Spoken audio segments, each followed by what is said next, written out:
Bismillahirrahmanirrahim. An Ibni Abbas babihi wa ilaiqal. An Ibni Abbas dari Ibni Abbas radhiyallahu anhuma. Qala berkata siapa Ibnu Abbas, in khosafat gerhana, in khosafat terjadi gerhana apa asyamsu matahari ala ahdi Rasulillah pada zaman Rasulullah Sallallahu Alaihi Wasallam. Pernah terjadi gerhana matahari pada zaman Rasulullah.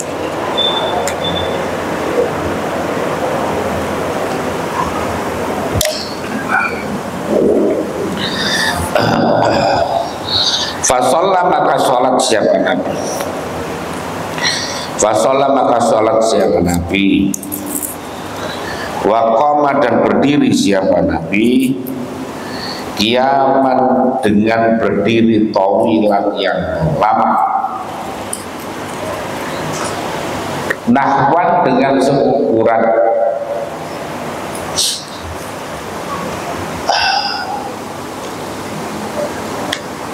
min surat Al-Baqarah dari surat Al-Baqarah. Berarti lama ya.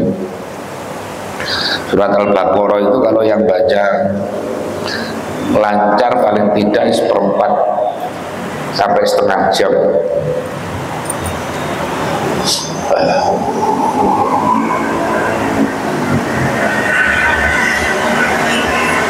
Sumaroka kemudian ruku siapa Nabi, ruku'an dengan ruku' tawilan yang lama.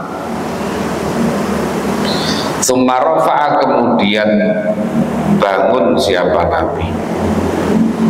Faqama maka berdiri siapa Nabi kiaman dengan berdiri tawilan yang lama. Wawa adapun kiaman tawilan yang kedua itu dunal qiyamil awali, di bawah apa namanya berdiri yang pertama. Jadi masih lama yang pertama. Kalau yang pertama seukuran surat Al-Baqarah, ya kira-kira yang kedua surat An-Nisa atau Ali Imran.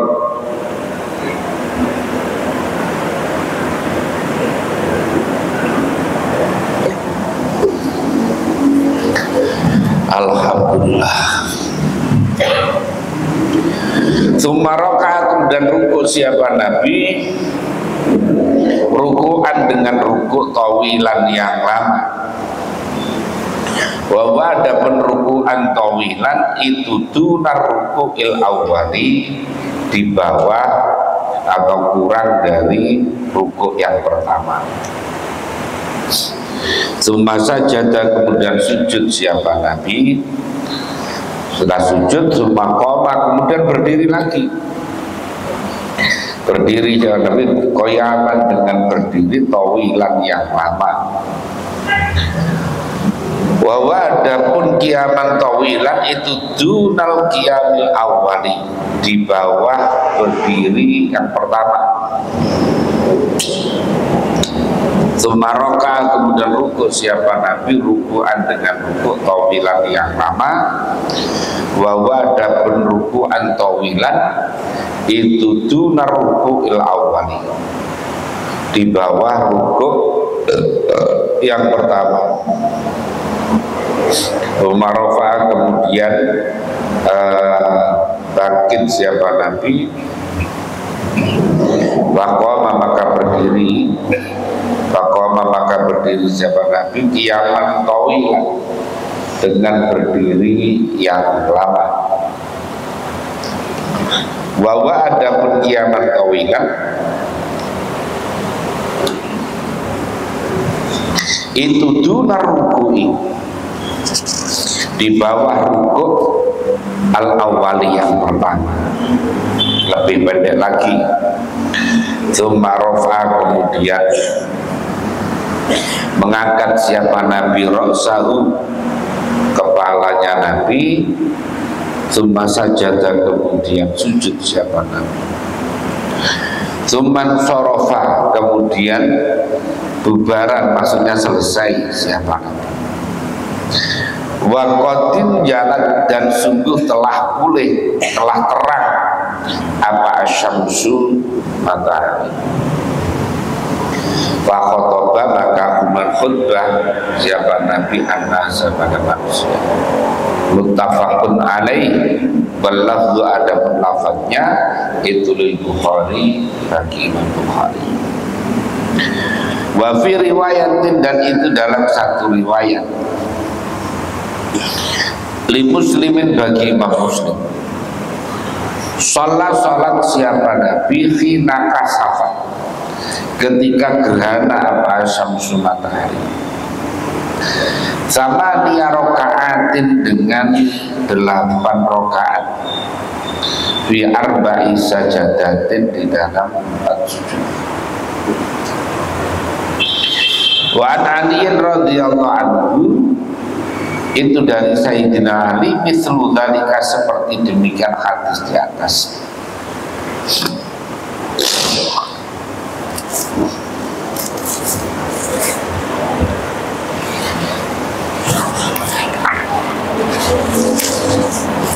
Ambilkan kita.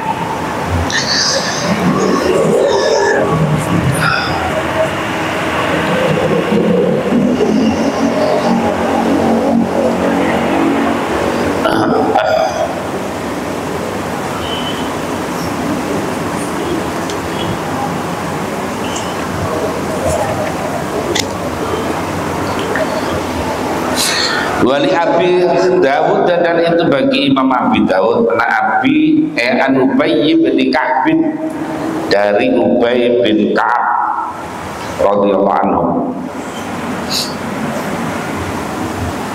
Ada redaksi salat siapa Nabi.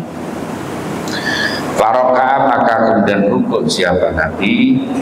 Khamsa rakaatin 5 rakaat.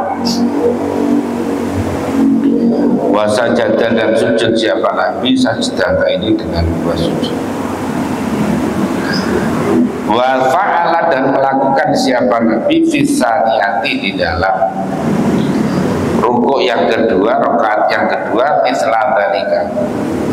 Fisaniyati di dalam rakaat kedua mislan dalika seperti demikian faroka tadi.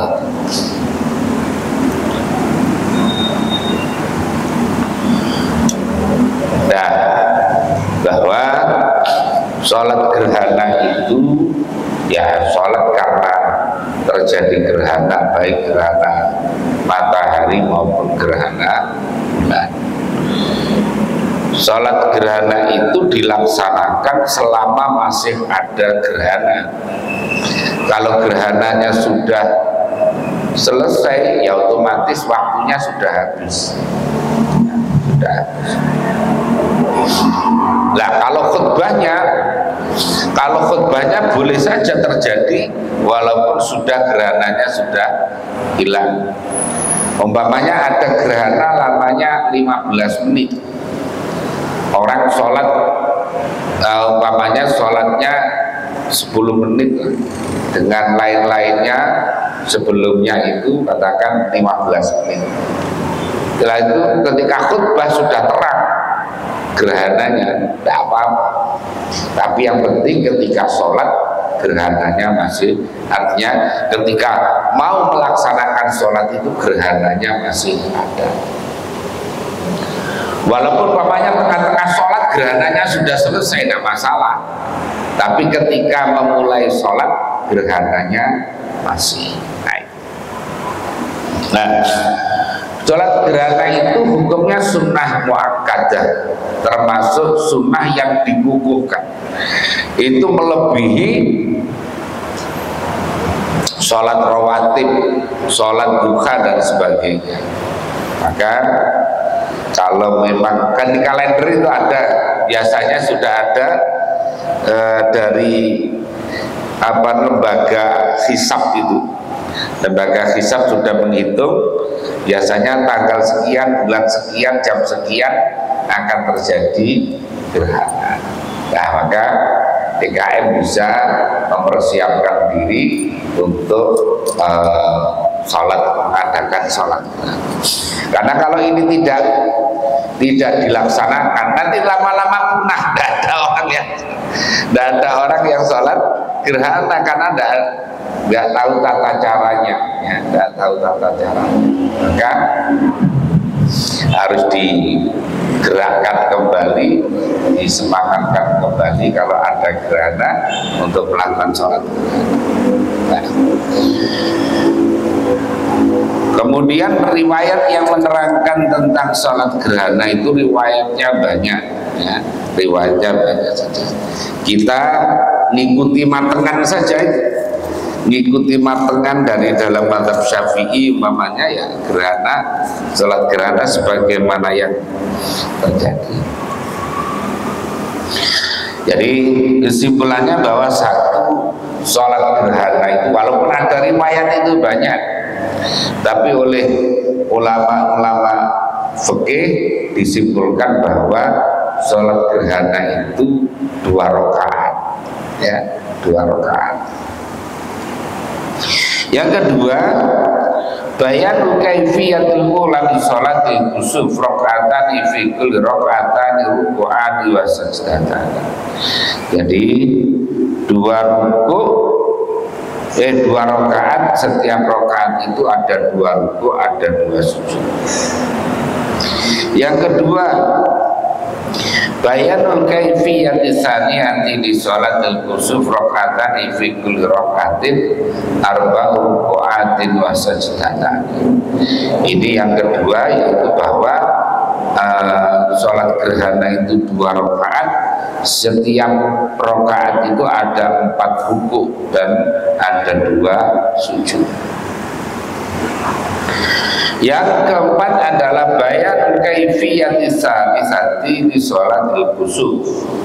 Penjelasan yang ketiga tentang sholat kusuf yaitu rakaatani fi kulli rakaatin salasu ruku'atin wa sajdatani.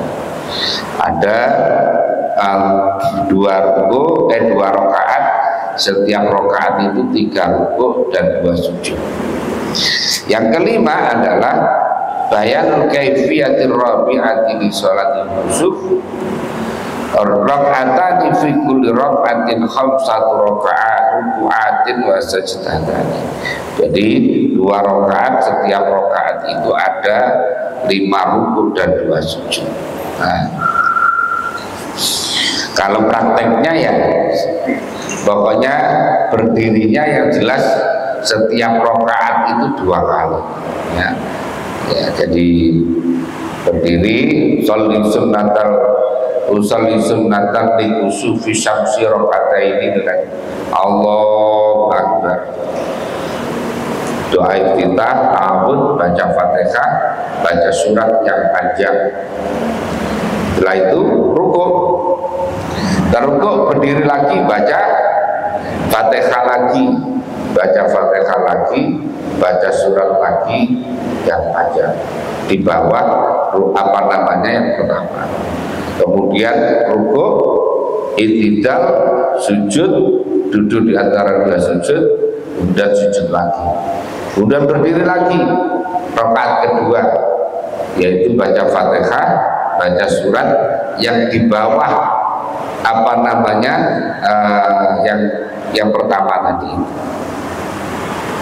Kemudian rukuk, kemudian berdiri lagi, baca Fatihah lagi, baca surat lagi. Jadi Fatihahnya itu ada 4 kali, baca suratnya juga 4 kali. Jumlah rakaatnya 2. Rukuknya 4 kali. Jadi 2 rakaat, berdirinya 2 kali.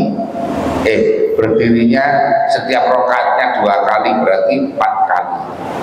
Rukuknya setiap rakaat rukuknya 2 kali, berarti 4 kali. 4 kali itu yang biasa, yang diajarkan selama ini, dan ini yang mutabar, yang dilakukan oleh semuanya di mana-mana. Itu cara yang dipakai adalah entah mungkin kalau negara lain ada yang beda, ya saya tidak tahu, tapi selama ini kalau di Indonesia. Yang keenam adalah masyru'iyatul khutbati, disyariatkannya khutbah ba'da sholatul kusufi, setelah sholat gerhana. Isinya apa? Watatadamman, dan memuat apa khutbah? Hamdallahi, pada memuji kepada Allah, wasana alaihi, sama memuji kepada Allah, wal hassa, dan mendorong alat du'ai, atas doa, was sodaqota, dan sodakoh. Jadi isinya khutbah itu mencakup tentang pujian-pujian kepada Allah, kemudian mendorong untuk banyak melakukan doa kepada Allah, dan untuk memperbanyak sedekah. Qala Asy-Syafi'i yustahabbu khutbatani ba'da sholati. Menurut Imam Syafi'i disunahkan khutbahnya itu 2 kali. Ya, khutbahnya 2 kali setelah sholat. Wa qala Malikun wa Abu Hanifah wa Ahmadu fi riwayatin anhu ila kusufi laisa fihi khutbatun wa hamalu ma warada ala mujarrad wa'din. Kalau menurut pandangan Imam Malik, Imam Abu Hanifah, dan salah satu riwayat dari Imam Ahmad bahwa tidak ada tidak ada khutbah. Tapi yang dimaksud itu bukan kayak khutbah-khutbah itu ya, pokoknya nasihat itu saja. Jadi anahu mujarrad wa'din, yang penting nasihat kepada kaum. Nah, ya begitulah. Orang kalau sudah selevel masing-masing berpendapat beda-beda, enggak apa-apa.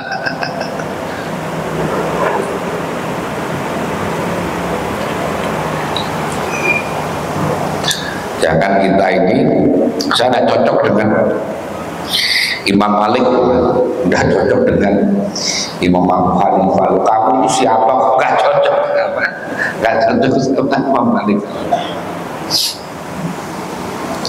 Nah, karena sekarang itu orang itu maunya bebas, tidak pakai mazhab, karena katanya tidak ada perintah untuk bermazhab.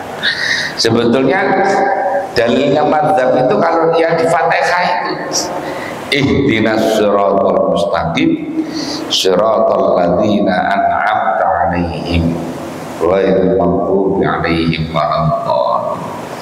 Jadi tunjukkan kami ke jalan yang benar, jalan yang lurus, yaitu siratal ladzina an'amta 'alaihim, jalannya orang-orang yang telah engkau beri nikmat, yaitu minas syuhada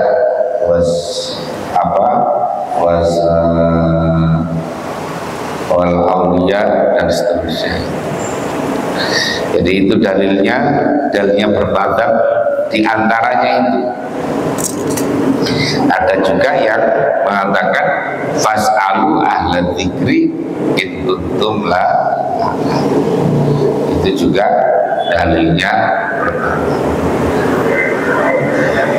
ya, logikanya gampang sebetulnya. Kita ini tahu ya dari guru kita tahunya dari gurunya, guru kita tahunya dari gurunya, dan seterusnya.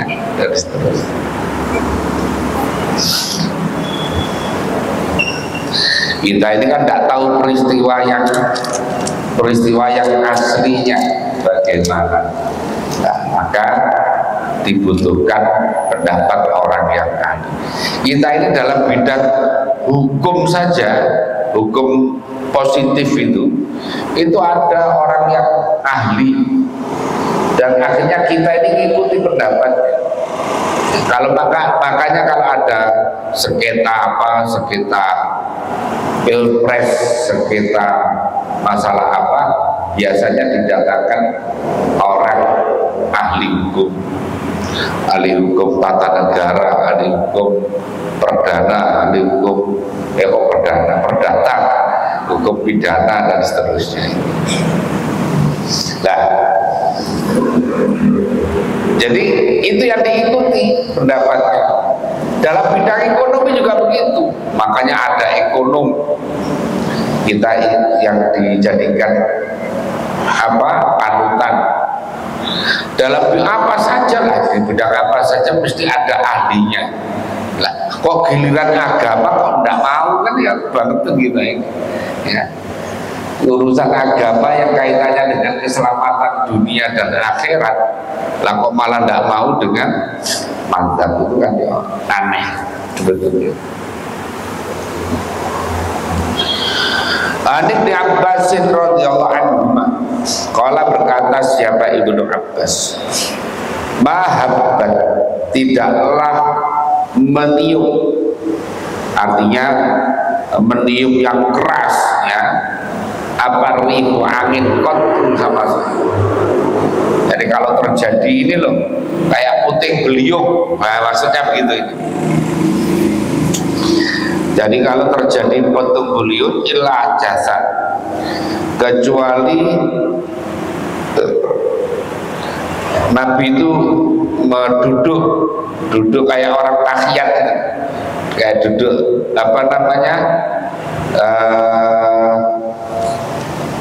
duduk itu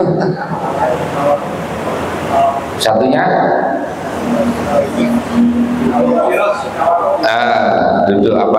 duduk ketika kalau tawaruk itu yang miring itu, duduk iftirash yang kakinya jadi kayak duduk iftirash. Jadi Nabi itu kemudian berdoa.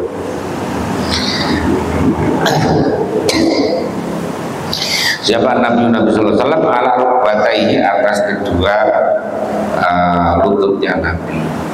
Faqala, berdoa siapa Nabi, Allahumma ya Allah, ij'alha, jadikanlah kepada rih rahmatan, menjadi rahmat. Wala taj'alha, dan jangan menjadikan siapa Tuhan kepada rih adaban, pada adab. Rawal riwayat kepada hadis Syafi'i wa Tabrani. Jadi ini doanya kalau lagi terjadi puting beliung, jadi doanya ini.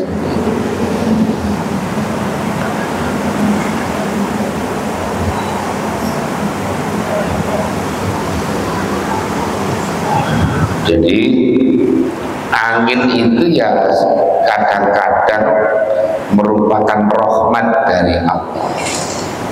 Kalau yang normal begini ya ini nikmat dari Allah ya. Jadi tapi terkadang adalah merupakan azab.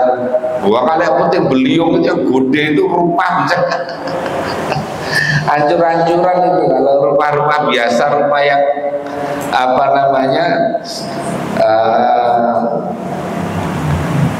yang bukan yang kokoh itu ya bisa ambruk ya. Itu yang banyak itu di luar negeri, di Amerika, angin tornado. Ada namanya angin itu, angin tornado. Ada apalagi namanya El Nino.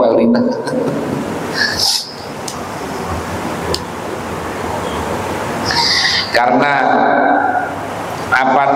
angin itu macam-macam, makanya orang berdoa minta kepada Allah untuk dijadikan angin itu menjadi angin yang rahmat, angin yang nikmat, angin yang bikin kesenangan, bukan angin yang merupakan azab, yang menyebabkan bencana,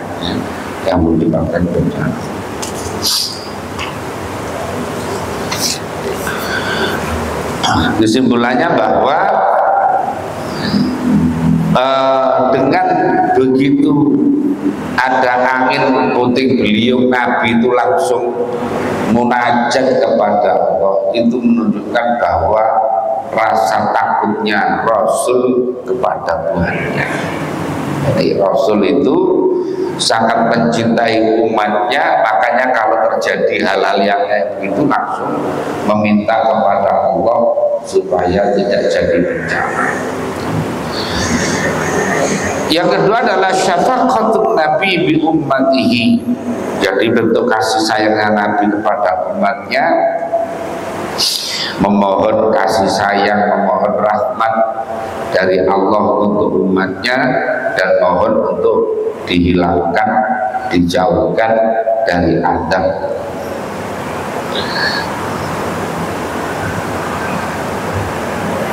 Ya umatnya semuanya, umat, makanya dari baik yang Islam maupun tidak Islam, jadi dari sisi kemanusiaan. Makanya kalau dulu kita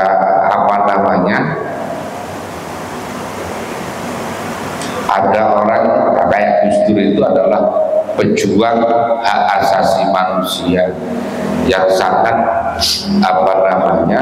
memperhatikan sisi kemanusiaan. Makanya pernah kelompok yang keras-keras itu merusak tempat ibadahnya orang-orang Islam itu Ahmadiyah yang pusatnya di Lahore. Itu Gus Dur bela, bukan bela ajarannya yang dibela itu, artinya dibelanya itu adalah sisi kemanusiaannya. Jangan ada lagi orang gampang-gampang menumpahkan darah kayak zaman PKI dulu itu.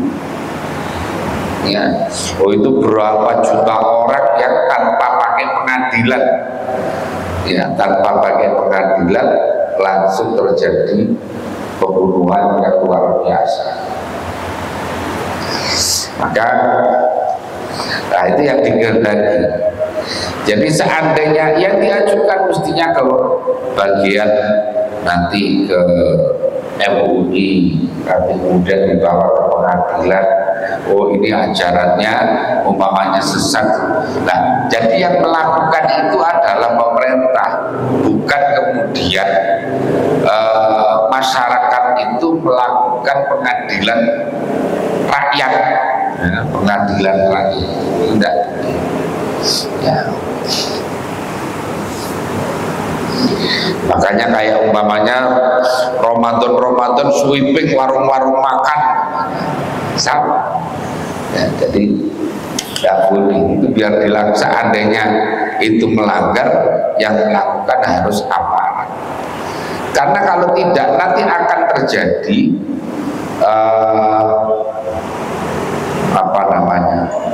permusuhan antar masyarakat.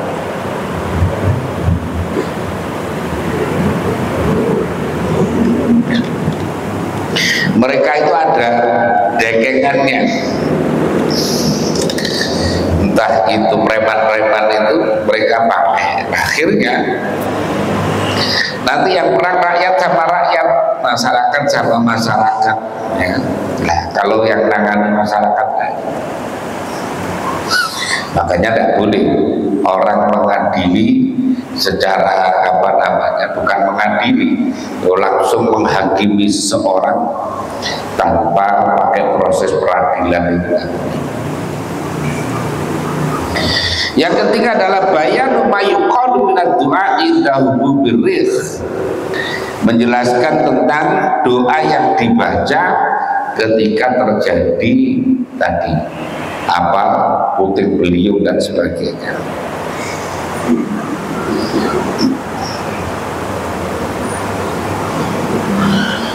Wa anhu, dan dari Ibnu Abbas radhiyallahu anhu, annahu sesungguhnya Nabi sallallahu alaihi wasallam itu salat siapa Nabi fi zalzalatin, di dalam apa namanya terjadi apa nama lindu ya kok gempa bumi. Nah Jawa karena lindu. Sita rokaatin dengan 6 beberapa rokaat. Wa arba'a sajadatin dan 4 sujud. Wa qala Dawud, siapa Nabi hakala demikian, itu hakala seperti yang demikian situ rakaatin. Sholatul ayati adalah sholat yang terhadap tanda-tanda keagungan Allah. Rawa meriwayatkan kepada hadis yang Al-Baihaqi wa dzakara dan menuturkan siapa Syafi'i, Imam Syafi'i, an Ali bin Abi Thalib dari Ali bin Abi Thalib mislahu seperti itu hadisnya, duna akhirih bukan akhirnya hadis. Jadi bahwa al-zalazil bentuk dari zalzal itu adalah merupakan fenomena alam, ya, fenomena alam yang merupakan kekuasaan Allah. Allah itu mampu, kan kayak ya akal manusia ndak kayak tsunami itu, bagaimana air laut kok tiba-tiba datang dengan kekuatan yang luar biasa sampai kapal saja bisa naik di atas rumah, ya, dan sebagainya.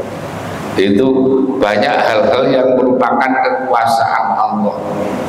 Masjid tidak apa-apa, kan itu Masjid Baitur Rahman itu yang di Aceh itu tidak apa-apa. Ada anak kecil yang apa namanya kanyut di tengah laut itu berhari-hari. Siapa itu, Martinus atau siapa namanya itu? Nah itu juga kekuasaan Allah, ya, betul-betul kekuasaan.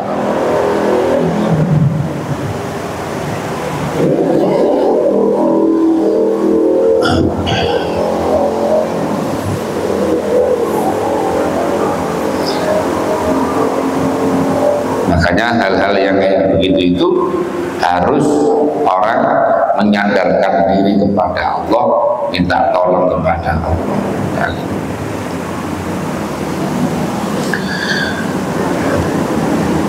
Bahwa masyru'iyatus sholati lil ayati kazzalazili wa ghairi dzalika allati yukhaffifu Allahu biha ibadah. Disyariatkannya untuk sholat terhadap peristiwa-peristiwa alam tadi itu, yang dimana Allah memberikan memberikan peringatan kepada hambanya tadi. Qalat asy-Syafi'iyyah wal Hanafiyah tusalla furada la jama'atan. Jadi kalau terjadi kayak begitu itu orang disunahkan sholat sendiri saja, tidak perlu berjamaah. Jadi sholat sendiri, sholat untuk terhadap tanda-tanda kekuasaan. Wa qalat al-Hanabilah la yusalla li syai'in min al-ayati idza zalzalah ad-daimah fa shallalaha al-kusufi. Kalau menurut dalam mazhab Hambali bahwa yang disunahkan sholat itu ya ketika terjadi gempa bumi yang terus menerus dan seperti sholat gerhana, sholatnya seperti sholat gerhana. Kan kadang-kadang itu habis terjadi gerhana gempa bumi itu masih akan ada lagi gempa bumi susulan. Itu kayak kemarin yang di mana itu, yang di Sukabumi atau mana itu, yang udah terjadi beberapa kali, setelah itu beberapa hari terjadi lagi. Jadi insya Allah. Nah kayak gitu kan kita ini hanya bisanya menyandarkan diri kepada Allah, minta tolong kepada Allah.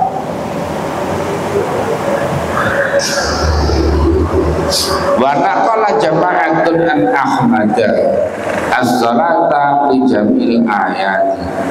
Ada juga riwayat dari jamaahnya Imam Ahmad bahwa ya orang itu disunahkan untuk sholat terhadap seluruh fenomena-fenomena alam, ya, fenomena-fenomena alam yang kayak.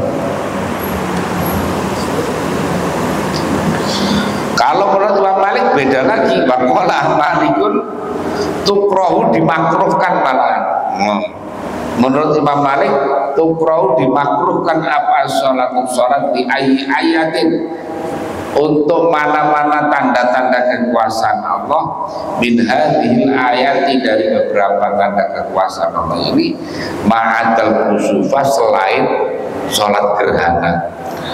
Jadi kalau menurut Imam Malik itu yang disunahkan ya hanya sholat gerhana saja. Kalau yang lain seperti ada puting beliung, ketika ada gempa bumi, ketika ada apalagi tsunami dan sebagainya, maka apa namanya, yang disunahkan itu hanya kalau terjadi gerhana bulan.